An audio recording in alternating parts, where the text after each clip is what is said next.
for Adelaide City, and a shot by Morrie that was saved by Godley, which is coming up now.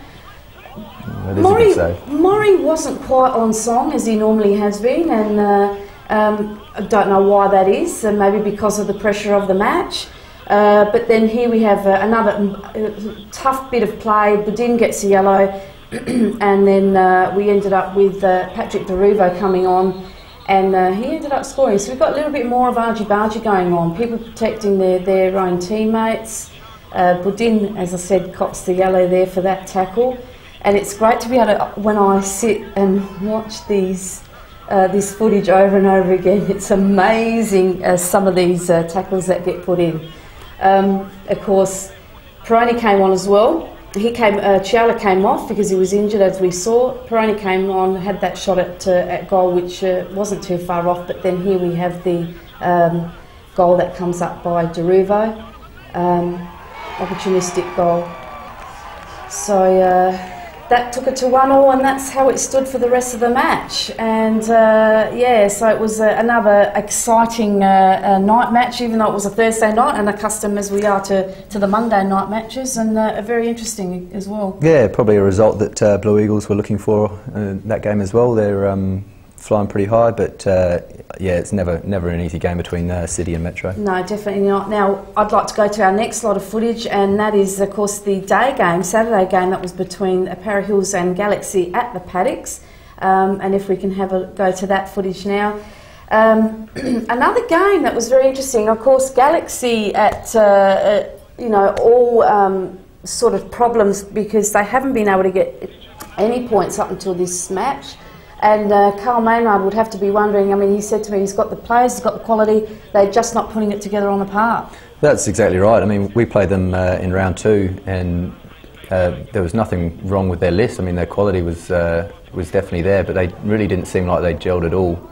I think they'd only scored one. I think they have only scored one goal in the league so far, but they're a much better team than their position suggests. So they won't be down there for long, I'm sure. Yeah, definitely, and it must be very frustrating for a coach to have quality players and just not being able to you know, grind out any results. And mind you, I've seen a couple of their matches and they haven't been, you know, to say that they're playing poor football, you can't say that because they've had some great matches. This was another match that was very, very even. Again, inconsistencies by the referee, and I say that kindly. I am not here to single out referees, but you have to look at all aspects of the match.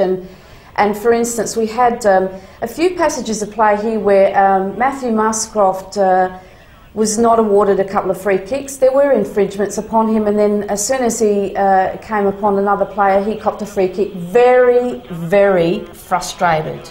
Yeah. Very frustrated. Yeah, that's, I mean, firstly, being a referee is an impossible job in my opinion, so I'm not going to criticise them at all, but it is frustrating when you feel like you get fouled and for whatever reason you don't get the free kick, and then usually you're a bit wound up, so you end up chasing back a bit too hard, and almost certainly you do give away a free kick straight afterwards. So yeah, definitely, it is very frustrating. Definitely, and of course we had Kunavelis there, but well, he wasn't able to get on target. So again, Galaxy did challenge Para Hills very, very well, but then on the other hand, I suppose, you know, Robbie Detroit probably say that they didn't play very well, so as you would when you're not able to come up with a win. It was a very, very even match. We had great challenges on both ends of the pitch with defenders and strikers, and keepers again did very well. And there we saw that shot there where we had, I'm not sure who it was that defended, I think it was Nathan Day. It literally ran along the goal line to Matthew Muscroft, and obviously didn't get a goal there for Galaxy. The post crossbar got hit quite a few times by both sides. Again, not, you know, on any given day it probably would go in, but this day it didn't. Some very, very interesting decisions that were made during the match. Here was, again, frustration being vented because of the inconsistency in refereeing, and what do you say to your players? You just got to tell them to keep on playing, I guess. It's a hard one. You can't really do much about it. If, I mean, it looks like both teams are pretty wound up there, so you're not going to get all the decisions, so just keep going as much as you can, but yeah, just try and get on with the game, I suppose. But it's a fairly feisty game by the look of it. It is very, very feisty. And as I said, some of these were let go, and then others were picked up. And of course, in the second half, the referee seemed to like to flash his cards quite a bit. So as he did with most players, and I can't tell you, there must have been about 6 or 7 yellows that did get given. And then we have one plenty of the ball in that one, really. Exactly. So, you know, I mean, again, very, very interesting match. And coming up is Andy Fowler, first game for Galaxy, comes in, gets signed, and had an unfortunate incident where, now, I wasn't able to catch this. This is the end part of the tackle. So I was actually following the ball. The player gets tripped, and Andy Fowler gets a straight red. Yeah, well, I actually spoke to a couple of Para Hills players who I won't name, but also the